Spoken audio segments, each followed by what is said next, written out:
یہ قاہرہ کا ڈیلی پیپر ہے، نیوز پیپر، اس میں اس کا ترجمہ انگریزی سے چھاپا گیا، وہ ترجمہ تمہیں ہدیہ کرنا چاہ رہا ہوں۔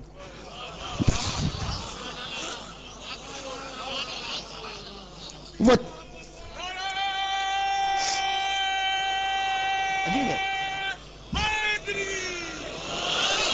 اب ترجمہ یاد رکھو گے نا؟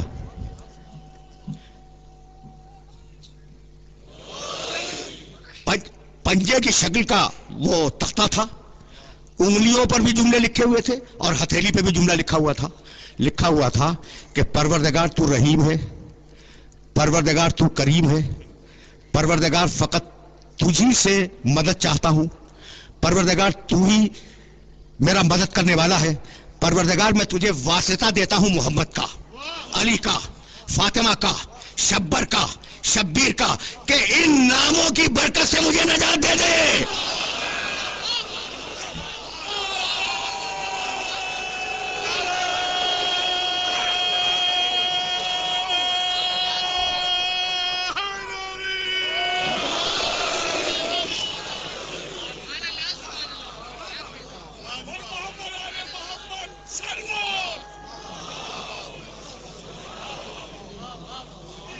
جا دیکھو،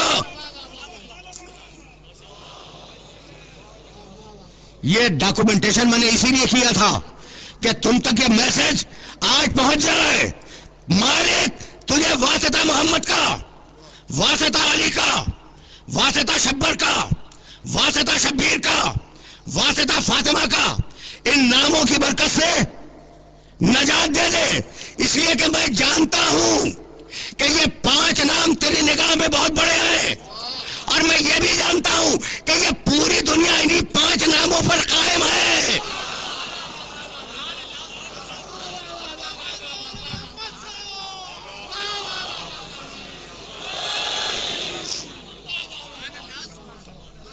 بس سن رہے ہو؟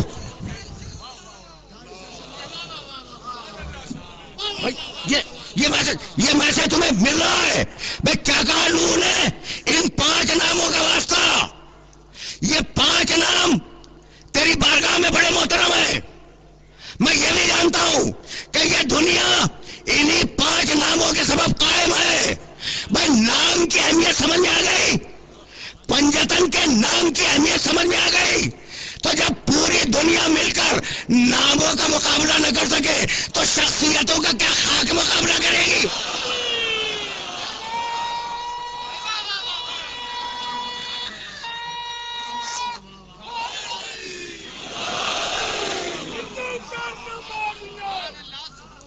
ہندو کر نہ مانیا، میں مسلمان بھی ہوں، پنجتن کا پتلا گرو نانک میرا نام، دونوں ہاتھ بلند کر کے نعرہ حیدری۔ میاں ٹھیک ہے، اب دیکھو بیچ میں درمیان میں کرام تو آ گیا، ایک مجلس تو ہو گئی چھوٹی سی کہ حضرت گرو نانک نے بھی، لیکن گرو نانک کی حیثیت کیا ہے نوح کے مقابلے میں؟ نوح کی بات کر رہا ہوں، نوح کی، جانتے ہو نوح کو؟ سلام علی نوح فی العالمین، قرآن نے کہا سلام و نوح پر پورے عالمین میں، اور سلام و نوح پر پورے عالمین میں کتنا بڑا رسول ہے، کتنا بڑا رسول ہے۔ اور وہ کہتا ہے تجھے واسطہ محمد کے نام کا، علی کے نام کا، فاطمہ کے نام کا، حسن کے نام کا، حسین کے نام کا واسطہ ہمیں بچا لے، اس لیے کہ ہم جانتے ہیں کہ یہ نام تیرے نزدیک بہت قابل احترام ہے اور یہ کائنات انہی ناموں پر قائم ہے۔ تمہیں بڑی خوشی ہوئی نا، تمہیں بڑی خوشی ہوئی، لیکن مجھے جملہ کہنے کی اجازت دے دو۔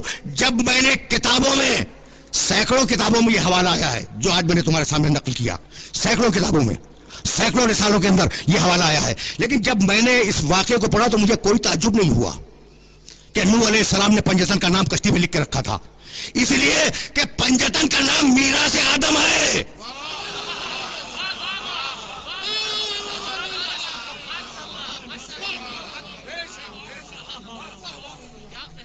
مجھے کوئی تعجب نہیں ہوا، اس لیے کہ پنجتن کا نام آدم کی میراث ہے۔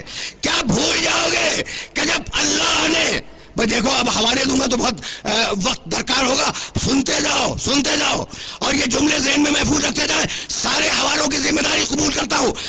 اللہ نے جب آدم کا نکاح ہوا سے پڑھا تو کہا آدم ایک مہر معین ہے. کہا پروردگار مہر کیا؟ کہا کہ زوجہ کے پاس جانے کے لیے ہم نے ایک شرط رکھی ہے، اس کا نام ہے مہر. تو کہا پروردگار بتلا دے کہ وہ مہر کیا ہے. کہا کہ تم پنجتن پر درود بھیجو.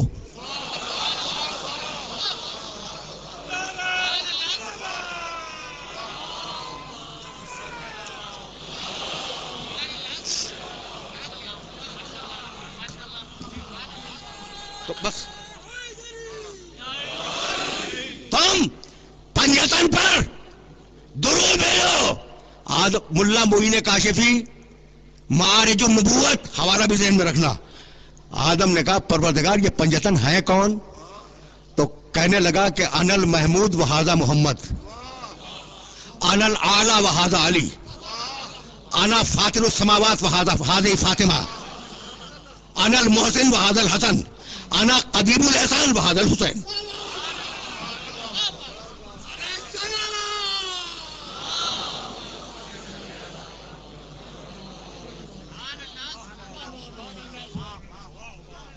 بھئی یہ حوالے یاد رکھو گے نا. ملا معین کاشفی رحمۃ اللہ علیہ ان کی کتاب معارج النبوت سے تمہیں یہ جملہ ہدیہ کر رہا تھا کہ میں محمود یہ محمد، میں اعلیٰ یہ علی، میں فاطر السماوات والارض یہ فاطمہ، میں محسن یہ حسن، میں قدیم الاحسان یہ حسین. بس ان پر درود بھیجو، نکاح ہو گیا.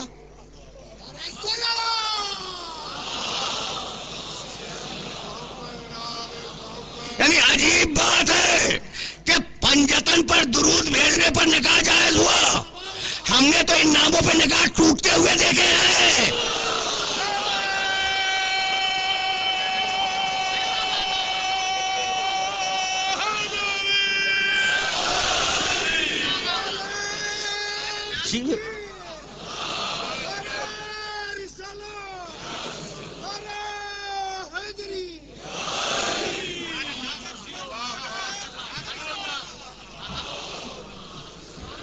ہے نا. گفتگو اب آگے نہیں جائے گی، لیکن جملہ تو مجھے کہنا ہے. اچھا تو اب ملا معین کاشفی کی کتاب کا حوالہ ذہن میں رکھو گے، ٹھیک ہے نا. اب دوسری کتاب کا بھی حوالہ سنتے جاؤ. علامہ جلال الدین سیوطی رحمۃ اللہ علیہ ان کی مشہور و معروف تفسیر کی کتاب در منصور.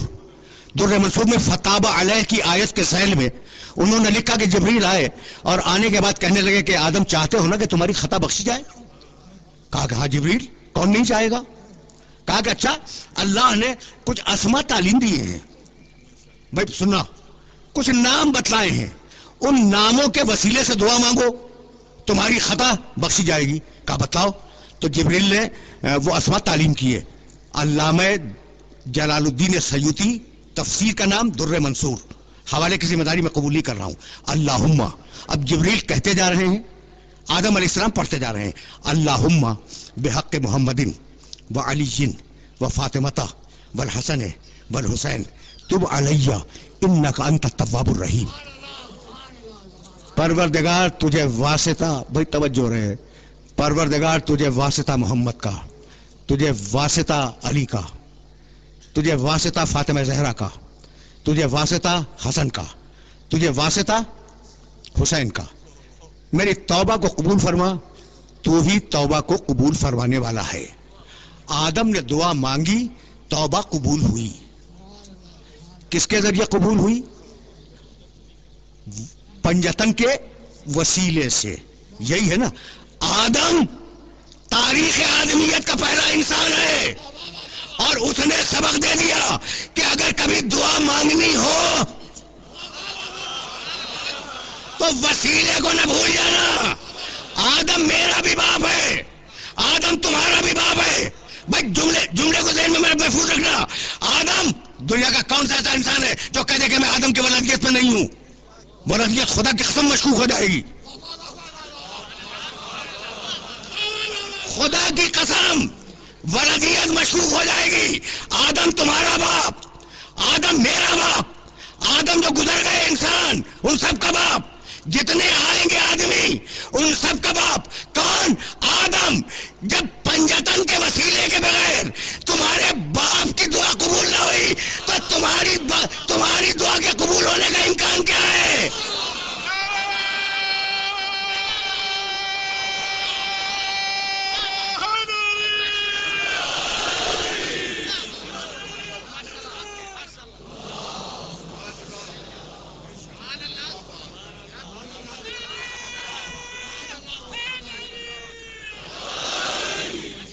یعنی میں جملہ بدل دوں تاکہ نوجوان دوستوں تک میسج زیادہ ڈائریکٹ ہو جائے.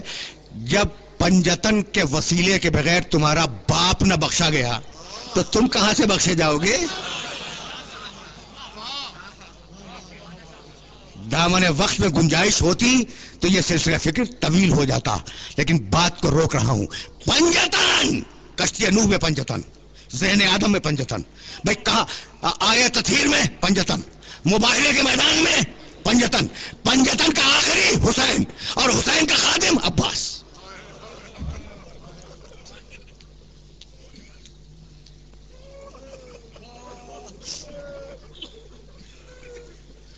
علی کا بیٹا عباس، ام البنین کا لال عباس، حسین کا قوت بازو عباس، زینب کی ڈھارس عباس، اہل حرم کے خیموں کا محافظ عباس.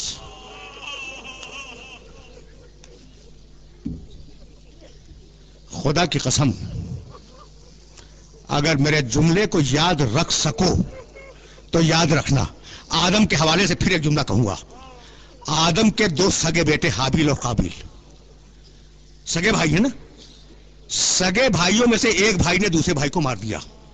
خدا کی قسم عباس سگا نہیں ہے حسین کا، لیکن آدمیت کے دامن سے وہ دھبا مٹا دیا.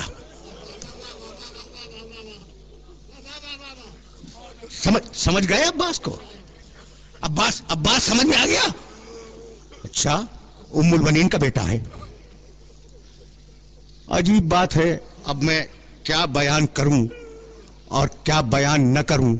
عقیل سے علی نے یہی کہا تھا کہ میرے لیے ایک بہادر خاندان سے ایک بہادر خاتون کا انتخاب کرو، لِتَلِدَ لِی غُلَامًا فارسا، تاکہ اس کے بطن مطہر سے میرے لیے ایک بہادر بیٹا پیدا ہو جو کربلا میں حسین کے کام آئے.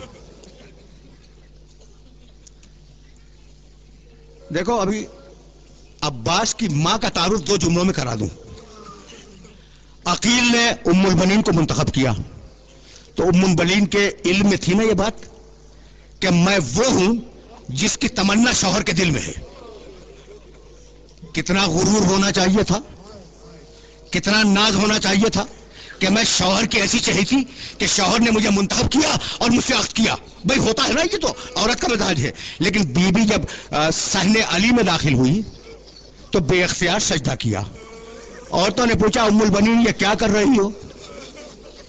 کہا میں کیا بتلاؤں میں کیا تھی اور اس ڈیوڑی نے مجھے کیا بنا دیا.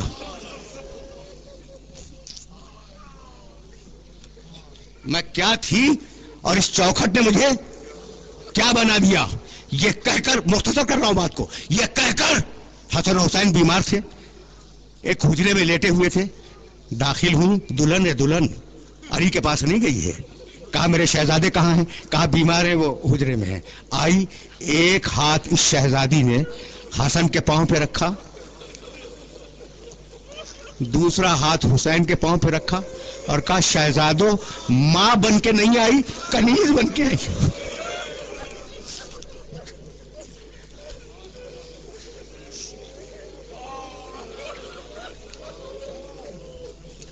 شہزادو ماں بن کے نہیں آئی، کنیز بن کے آئی ہوں.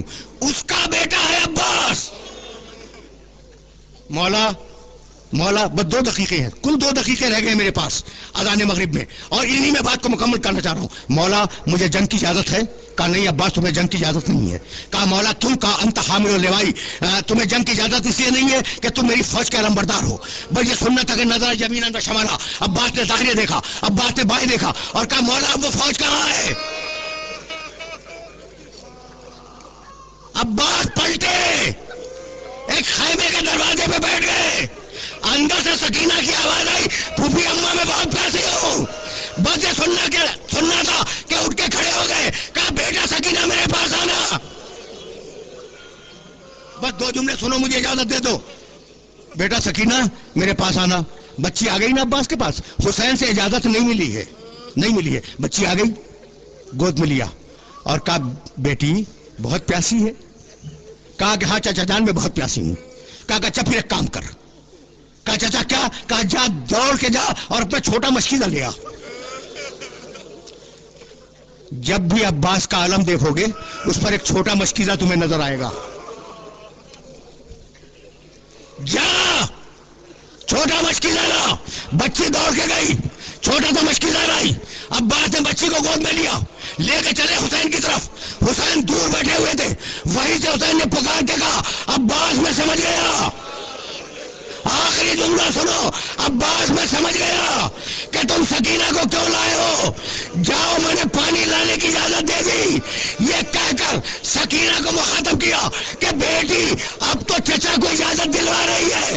کل جب راہ کوفہ و شام میں ظالم تجھے تماچے ماریں گے تو اپنے چچا کو بہت یاد کرے گی. راوی کہتا ہے کہ جب بھی شمر کا درہ اٹھتا تھا بچی چچا کے سر کو دیکھا کرتی تھی، کہتی تھی واہ اماں واہ عباسا، چچا میری مدد کو، عباس میری مدد. وَسَيَعْلَمُ الَّذِينَ ظَلَمُوا أَيَّ مُنْقَلَبٍ يَنْقَلِبُونَ رَبَّنَا تَقَبَّلْ مِنَّا